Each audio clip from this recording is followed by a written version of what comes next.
В переводе с персидского ее имя означает «достигающий успеха». Это много раз доказывала Наиля Гараева. Народная артистка, счастливая мама и бабушка пригласила сегодня своих поклонников и коллег в Казанский дом актера, чтобы еще раз сказать спасибо судьбе. Маргарита Паснова присоединилась.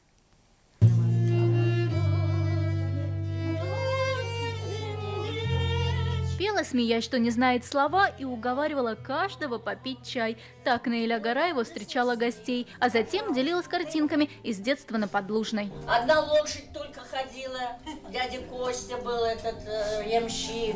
Воспоминания житейские и, конечно, творческие актриса собрала в своей книге «Спасибо судьбе». Она уверена, что успех – это не только талант, но и стечение обстоятельств. А еще в ней сильно упорство, говорит знаменитый сын знаменитой мамы. Например, внук мой сын. Благодаря ее упрямству, ее упорству он закончил музыкальную школу.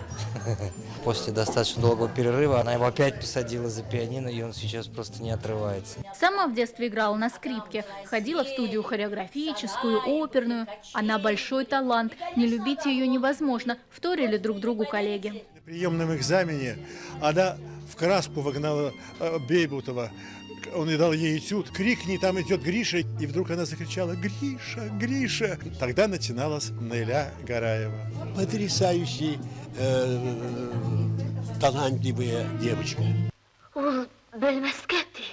Что хрупкая девочка способна на большие роли, Наиля Гараева доказывала не раз. Перевоплощалась и в национальных героинь, и даже в узницу ГУЛАГа. Она даже курит, пьет. Вы курить учились для этой роли? Да нет, Женя, зачем? Там зачем обязательно учиться, же не надо дым в себя впускать. Каждой ролью надо себя доказывать, что ты еще чего-то можешь. Маргарита Паснова, Александр Мальцев, ТНВ, Казань.